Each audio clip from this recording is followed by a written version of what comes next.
Hello and welcome to another episode of Big Brother After Snark. I'm one half of your hosting combination. My name is KC, and once again, streaming live from our Rocky Mountain headquarters, Lacey with the 2 thumbs up. Hello! How was your weekend? It was busy working. How was your weekend? Pretty awful. But it's been a big week of Big Brother, so how about we do a little recap? Yes, I am so excited. I am loving this season so far compared to the last 2 seasons, which sucked. It's been a lot better. Yeah. Way far more impressed with about half the cast, anyway, as compared to previous years.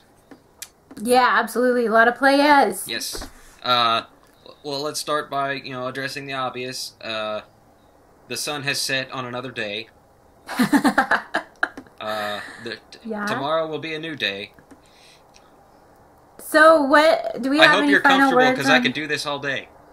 I'm getting awkward. Do we have any final words on Day? Day? Mama Day? Other than I almost kind of started liking her a little more towards the eviction, a little bit, not a whole lot. She was pretty good TV. What did you think about her calling out the political situation live? I thought that was brilliant. Yeah. I was very glad that somebody said something about it. I don't think anybody should have any game advantage just based on their background. I mean, that's why you keep your mouth shut about any money situations or anything like that. So, but yeah, I loved it that she did it live, and yeah. Whoa. Back where you what? were. Okay. We can get back to that later, because that issue has reared its head very specifically, actually, this week. Okay. But anyway, yes, goodbye, good day. Yes. No. I see what you did there. Yeah. A page out of my playbook. Okay, so Day went out the door, and we went... And then in the door walked Gronk, who I'd never heard of in my life. Why am I not surprised? I don't think anyone else in my watch party had heard of him either. I had to admit. Of course, I'm getting all excited. I haven't even said his name yet. I'm like, oh, I know who it is. So what do you think of Gronk twist? Remind me again, what exactly is the twist? The twist is party week and no have-nots. And as that has played out in the house, this isn't really a spoiler, but the way it's played out is they're having to have these spontaneous parties, like a conga line, hot tub party, pool party, and if anybody, like, they'll wake them up in the middle of the night, or they'll interrupt them during the day. If anybody doesn't, like, go right then and actively participate, then they're going to be a have-not. Well, see, and I don't even really see that as much of a twist. I see that as more of a Big Brother game. Shtick. Yeah. So that's why I didn't really even think of. So is that the takeover for the week then? Yep. Oh, well, yeah, that's fine with me. Yeah, I mean it's kind of lame, but I mean that's better than it's not going to mess the game up at all. I'm sure it'll make for some interesting TV. Probably, I'm guessing Thursday. It'll make for a few, I guess, some fun, fluffy scenes. But again, it's just more filler TV where we could be seeing some interesting, like, strategizing and gaming. Yeah. So that's a little annoying. Okay, well that's fine then. So so I guess on a scale of 1 to 10 for the twist this week, I'll put it right about a 5. Staying right on the surface. Yep. Okay, so Day, a sunset on Day, and so then we went straight into the HOH competition. Austin and Vanessa, the 2 buds. Yeah. 2 buddies. Yep. And Austin's alter ego, which I keep having to explain to my daughter. Who is he talking about? It's him. There's no explaining it. If someone wears a hat like that, you just smile and nod at whatever they say. Exactly. So, what did you think of finding out that Austin is a claymate? I thought it was funny. I don't know if I believe it. I think Austin is a super fan. I think he was playing the game before he ever got in. I think Austin knew that if that was the CD that showed up for him, that would make people say, oh, he's so funny, and he'd have more America fans and that kind of thing. Okay, that is an interesting perspective. and I can't decide if I can give him that much credit or not. And I've seen some of the commentators that are like transcribing the feeds. I've seen them feel the same way, like he's either really smart or he's really adult. And one thing like that was the twins. When when Vanessa went and told him about the twins, right. He was acting shocked, and on the feeds watchers were like, okay, he's either a really good actor or he's an idiot, because how can he not have seen this? Like, everybody was seeing it, you know? Right. And he's the closest to Lizia right. of anyone in the house. And then, now that I've seen the episode, in the DR, he was, like, legit shocked. Yeah. So now, I'm not sure what to think about him. It could be what you're saying, that he's, like, a super fan, he's playing the show, he's working the crowd, or he is a claymate. Well, you forgot about option D.5. A lot of the people that end up on reality TV already have reality TV connections. He might know Clay Aiken. He might be related to Clay Aiken. I mean, they look a lot alike. So, I mean, that's... Oh, yeah, Dead Bringer. As soon as I saw him, I thought, Clay Aiken. Without the hat. Okay. Joking. Come on. Oh, I thought you were serious. Well, yeah, okay. So anyway. So it's really interesting, I think, that Austin and Vanessa won HOH, because they're a pretty solid alliance in the house. It was I wasn't upset by it. I really don't. The jury, for me, was still out on those two. So what better way to really find out what they're made of than making them both HOH? Well, I think that Vanessa is a pretty stinking sharp game player, and I think that's why she's in an alliance with Austin, because I think she's pegged Austin as someone who will do her bidding. Right. Yeah. I think. The conversation I watched last night on the live feeds, it was either last night or the night before, between Vanessa and Steve. Well, for one thing, Vanessa has a capability of talking without ever taking a breath for like ever and ever and ever and ever. And is that not normal? I think it's just a woman thing. But yeah, she just struck me as somebody who can really think on her feet and say just the right thing. I think she's probably going to end up being the most manipulative one in the house. So by far at this point, because she has two very important skills. She can read people, and she can work people. Right. Austin has been freaking out this week about the twins, wondering if they like him or not. Like, there was a big scandal about, I don't even remember if it was Liz or Julia, slept downstairs instead of upstairs with him. Mind you, he has a steady girlfriend, or at least had when he entered the house, so that's really bizarre. Austin? And yes! And, so he was just, like, pitching a little, like, mantrum, and, Vanessa was totally, like... mantrum. Yes, thank you. Right. Vanessa was totally, like, stroking his ego, saying, oh, she's probably worried because you have a girlfriend. I think she really likes you, but I think she's worried because you have a girlfriend, that kind of thing. So, yeah, I've seen some brilliant moves from Vanessa. Right. And they are... Austin is unofficially leading the Sixth Sense Alliance, which is the biggest and strongest alliance in the house right now. Okay. And it's an interesting alliance because it's one of those where it's several big egos, a couple big egos, and probably half the people in it probably think that they're the leaders. And so that alliance consists of Austin, Vanessa, Liz, and Julia. And Julia now, because we haven't really addressed that yet, but anybody who watches live feeds knows that cat's out of the bag. Yeah, well, it was on the show too. Oh, that's right. Yeah, they did air that on the show last night, didn't they? Okay. Yeah, so it's Clay and Shelley, Vanessa, Austin, and the twins. So it's interesting because it's a group of 6 made up of 3 pairs. Okay, yeah.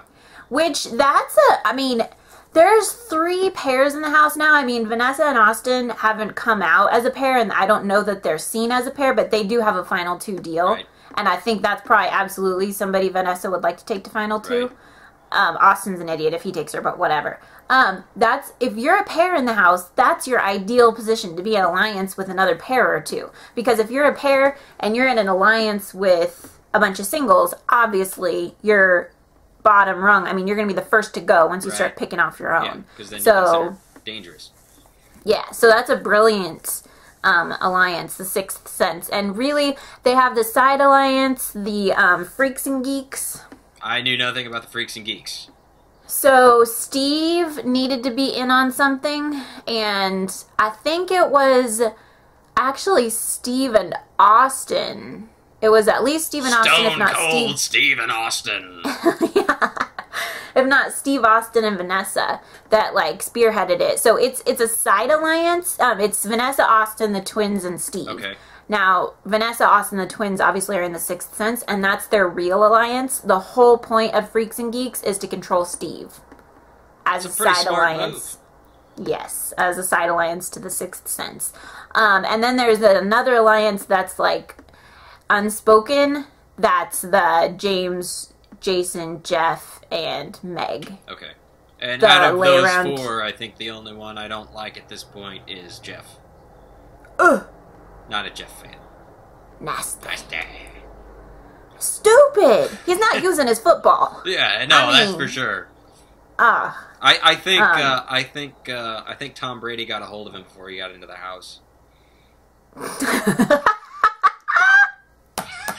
your sound effect? I don't have a brilliant sound effect for brilliant stupid jokes. I don't know. Let's see if John liked it. I don't know, really. We need to address one of the probably most brilliant little micro scenes, I think, probably of the whole season. I don't know how it could be topped when John walks in after throwing the B.O.B. I didn't do anything. Okay. I cracked up when he did that. Is John not sitting pretty? He is sitting pretty. As much as I thought it was stupid to ever agree to, put me up as a pawn and I'll throw everything.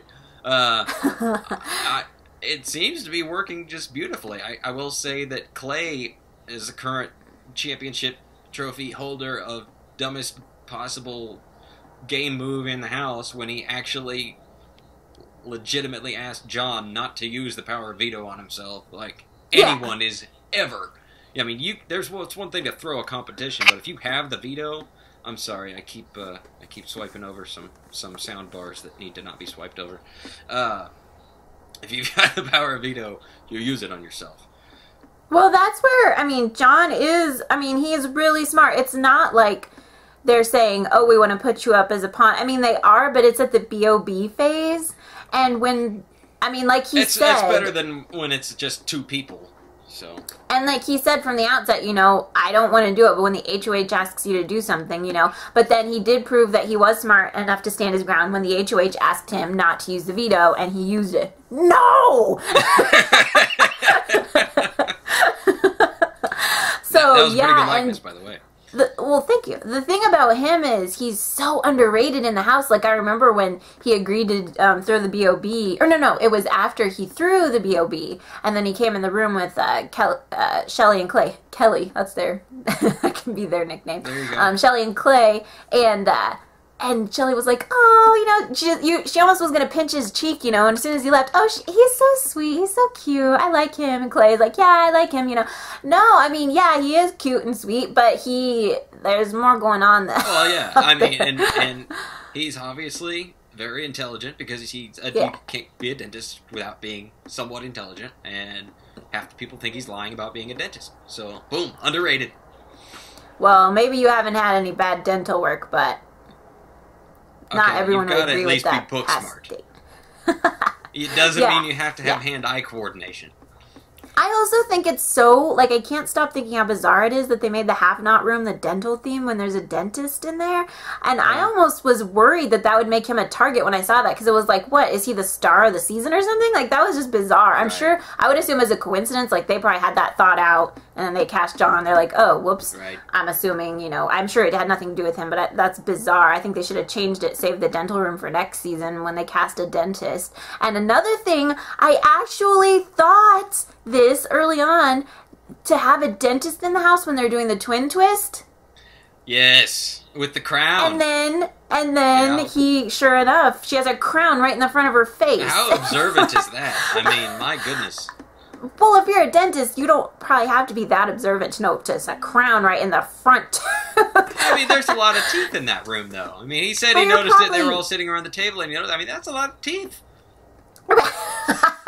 At least 32 I mean, how per many person. number 9s did he get to examine while he was sitting there? You know. But think about it. When you're a dentist, you know that you just automatically, like, look at people's teeth. Like, when you're, you know, a filmmaker, you can't really watch a movie anymore and enjoy it because you're looking at the direction and the lighting and the takes and everything. And Here's so- what I think: if one was to venture into John's basement, I think they would find Oh, gosh. a lot of jars, and in each one of those jars, I bet there would be a number 9 tooth. Why would anyone be foolish enough to venture into John's basement? If they had a death wish. Jodie Foster? What you call me? Wasn't she in Silence of the Lambs? I never saw that movie. I thought it would be like I've seen the movie like years ago, and I have no idea what it has to do with John. I thought it would be like a clever reference. Moving on. So yeah, Jeff. Yeah. Jeff. So where the show left off was where did the show leave Well, off? the show left off after the Battle of the Block competition, which we haven't even really discussed the nominations. Okay, so we had Vanessa and Yes. we had Austin as the head of household. Yeah, I'm And sorry, yeah. Austin nominated The Pretty Princess Pawn. Meg, who does not look like Meg. Taylor Swift, No. and Jason, who Jason. does not look like Taylor Swift. And he's moved into disappointing territory for me. First, he was annoying. Then I was like, oh, he could be like really fun. He was And getting now, smart. He was climbing up the smart tree. yeah, and he's a super fan. So I was like, yeah, he could be a playa. No, now he is officially one of the couch warmers of BB17. He's so It's boring. All he early. does is whine. It's early. Sometimes he's you just- gotta warm the couch for a week or two. But Kevin, when those two people won HOH, what was what he said? Oh, 2 people I haven't talked a second a game with. That's not smart. No. That is one of the first, when you're in those first weeks, that is like the number one reason in past seasons that people will say, I'm putting you up because you haven't talked game with Right. me. This is the first time you've talked game with me. And so, Superfans should know that. He Yeah, should have but you talked gotta game be with careful everybody when by doing now. that. I mean, you don't want to be seen as the guy who's going around trying to put plugs in everybody's ears either. No. Not like scheming with everyone, but you at least have to like get a read and, you know, chat about game on some level with everyone. Yeah. I think. Yeah, I'm with you. I see what you're saying. I'm disappointed. I think he's a couch warmer and I don't care when he goes. Okay, so you don't like pit stains. I'm on the fence. On a scale of 1 to 10, pit stains sitting right about 5. Yeah, he doesn't like really bother me, but he doesn't entertain me. I want to be entertained. Dance, monkeys. Yeah. Okay, so yep, Megan, Jason went up with Austin, and Vanessa put up James and John Yes. with the plan, the master Eventually, plan. Vanessa's going to go through all 12 disciples before this thing's over. But anyway, she puts up James and John. So Vanessa and Austin were agreed that the ultimate target was going to be either James or Jeff, but that they were going to tell the house that the ultimate target was backdooring Audrey. Which should have been... And The Vanessa target. came out. I'm not going to use the verbiage because I don't even want to just get into all that crud. No, there's no but reason to. Vanessa specifically stated, for political reasons, she was not going to put up Audrey. She specifically said it multiple times now. Yes. So, yeah. I don't like to see that crud messing up the game.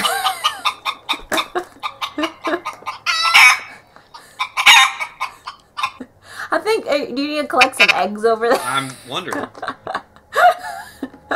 Longest sound effect ever. I was waiting for it to stop. Come on, outside! Anyway, so everything went according to plan. John threw well, really, James, like... John didn't do anything! Yeah, the talk in the house after that was that James must have thrown the B.O.B. Like, they were saying that. So it's good because John is so bad at pretending to throw something. Right. It's good that he didn't even have to. Right. Like, James, I would have thought that. It totally looked like James was throwing it. Why was he just digging through the table of clothes for 20 minutes? I'm sure he was probably trying to sneak some back into his room so he could wear them later. Ah! Yeah, so, when it's planned, so, John and James are still on the block, and then, into live feed spoiler territory, so they played the veto, and John, again, won the veto. Because John's just a winner. That's what John do. So, Yep. now, here we sit. Vanessa's HOH. For now, as things sit on Monday, July 13th, as we record this, the veto ceremony has not been held, but the plan is John is going to use the veto on himself, assuming Clay doesn't try to talk him out of it. And the replacement nom is... Jeff. Papa. And Jeff, okay, so this is more of Vanessa's brilliance. So the house was still thinking, you know, we're all united, Audrey's going this week. So Vanessa didn't want to become like public enemy number 2 by not putting Audrey up. So she wanted to create a diversion. She wanted to create a scene with Jeff where everybody could see, oh yeah, I can see where Audrey would want to put Jeff up now. Yeah, and like then other people would be on board with it. So she masterminded a plan using Austin as her minion, and then it was executed brilliantly. So there was a big yelling scene in the house with Jeff going off, and Austin going off, and Vanessa going off, and he's a liar and a backstabber, and he's scheming. And the brilliance of it was she went looking for a nugget of truth to use. Like apparently there was like Jeff had put Vanessa's name out there as someone who should go, and there was some scheming going on with Jeff that involved more people than Vanessa. Right. And so they used that, blew it up, and now, yeah, it just went exactly the way Vanessa wanted it to. So Jeff's going up, and still there's certain people in the house that are like really upset that Audrey's not going up. Becky, Jason, Meg, James, Jeff. They all really are just like, well, they wanted to form a gang and go up to tell Vanessa, if you don't put Audrey up, you're the next person to leave. Pitchforks and torches. Yes, I don't think they actually, the thing about the rest of the people in the house that aren't in the Sixth Senses, they don't have the sense to, like, organize. I like, see what you did there. You know what they say about the rest of the people in the house, right? Yeah, exactly. So they don't even, they haven't technically come out. What, were you raised in a barn? It sounds like you're in a barn. It hasn't technically come out, like, they haven't come out as an official alliance, the Sixth Sense, but it's kind of like an unspoken thing, like, everybody knows, okay, those people are together, and it's kind of us against them. Right. Becky has been trying to get in with them. She went to Vanessa, I think. Okay. I think she went, or Vanessa or Austin. She's trying to get her foot in the door. Well, she was like, I'm a floater somehow. I don't want to be a floater. I never meant to be a floater, but I'm on the outside of everything, and I want to run with you guys. And they're like, well, you're hanging out with Jackie all the time. Right. And she was just like, well, I don't necessarily want to be hanging out with Jackie. It's just what's happening. And so there's been discussions in the Sixth Sense about adding Becky. My sense is that they don't want to do that because then they'd have to change their clever little name that they were all squealing about. we wouldn't want to have to change the name of the alliance. You can't have a seventh, sixth censor. So I'm guessing they're going to kind of adopt Becky as like the little parasitical side alliance over on the other side of Steve to balance things out. I'm guessing that's what's going to happen. Did you hear about Twin... I'm sorry, the what? expendable one, but anyway, go on. Yes. Did you hear about Twin Gate with Clay this week? Twin Gate with Clay, no. Okay, they, and by they I mean Vanessa and Shelly for sure, and then they had brought some others in on it. They were convinced that Clay was a twin, that Clay was doing the same thing, well, Clay, yeah, that he's doing the same thing that Liz and Julia are doing. Okay. Like, convinced. Like, they even had it down to, like, oh, he has a cut on his knee, and then all of a sudden he doesn't have a cut on his knee, and then he has a cut on his knee, which I don't know. So, they thought that, and it was really interesting, because I thought they were just going to run with it, but Vanessa took Clay aside and, like, talked to him, and he was able to convince her. He finally showed her, like, a scar and a birthmark, and he told her that he'll show her every day, so that's what finally convinced her. But Shelly was, like, so freaking out. Because she's like, now I look like such a fool.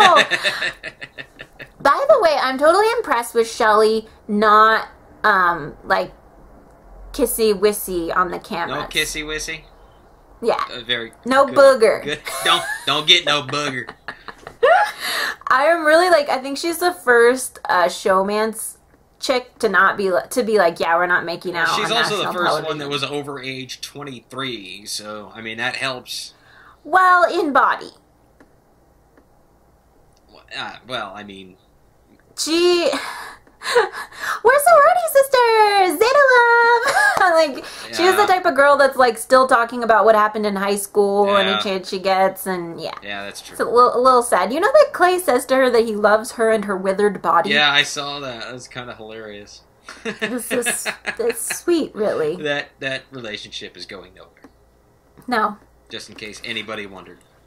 So, okay, are we at the stage now where we're ready to place some predictions out there?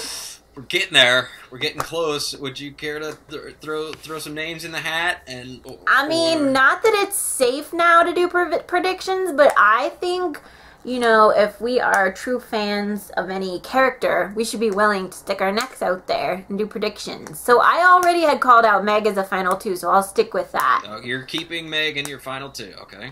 Yeah. What else? Anything else you can think of? I'm going to go ahead and call Johnny Mac as the winner. I hope you're right about that.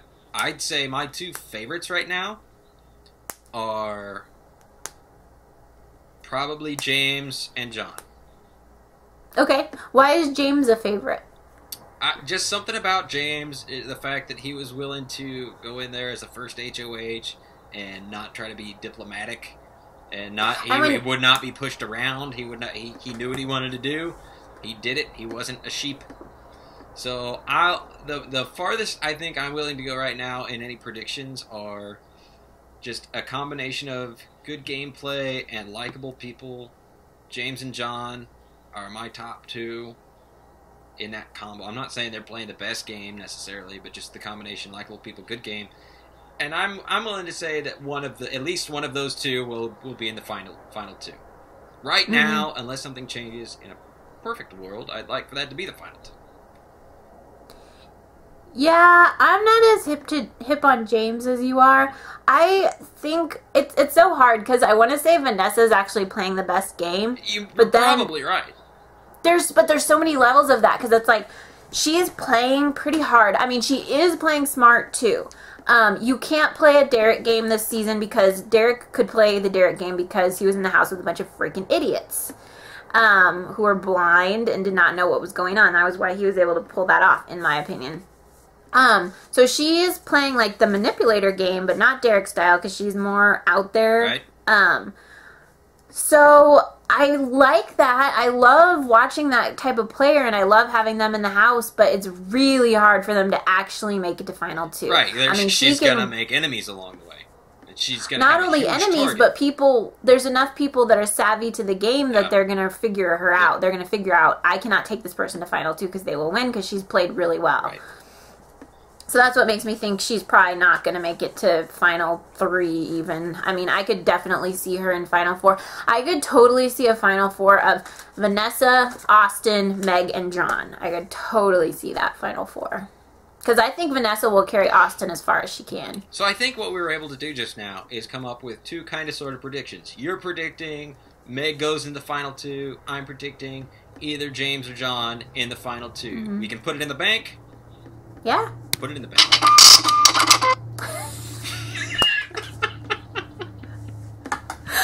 The setups, Kevin. The setups. They're just too Where much. do I come up with them? How much are we getting paid for this again? Well, do you have a sound effect for that? Here's one for a door slamming shut. So that might cover our compensation for our time. We're actually, speaking of time, another setup. We're running short on it. So, anything you'd like to close us out with, or are we pretty much good to go? Yeah, so we're just looking for, barring catastrophe in the house. I think today the veto ceremony will be, and Jeff will be up, and it's going to be Jeff and James on the block. And now Vanessa was initially like, Jeff or James, either one, right. I'm great with. James has been playing it smart. I mean, he literally said, I'm not saying beep, like when everything was hitting the fan. So he's smart enough to know, I just need to coast. So especially I don't see... if he's going to be up against Jeff. Let Jeff hang his own, hang himself. And he's totally dumb enough to do that. Yes. Jackie is trying to campaign to keep him, which is also dumb because that just puts even more of a... push him out the door even faster. So yeah, I don't see anything changing between now and Thursday, and then it will just be really interesting to see who wins HOH. Yes, completely agree. Okay, so we both agree Jeff's probably going out the door. Yep. Right on. Bye! Wow. Already? What? Don't forget to talk to us on Twitter. I was talking to Jeff. Oh, I thought you were trying to sign off for the show. I'm like, give me a little warning. Okay, so Jeff's going to... Yeah, bye. Okay, yeah. Gotta go gather the chickens. What was the hashtag? Anyway, if you'd like to talk to us on Twitter, it's hashtag BBAfterSnark. You can look us up on Facebook or on our YouTube channel, Big Brother After Snark. And don't forget to subscribe so you don't miss a second of this action. Yeah, please subscribe on Facebook. That's an even better idea. Next week we're going to have visual aids. Oh, that could be scary. I might have to get a Technotronics banner to go in, maybe in place of the... Okay, the fish. The fish that's trying to eat my brain. The fish. Okay. Technotronics. Okay. See you guys next week. Thanks for watching, everybody. Bye.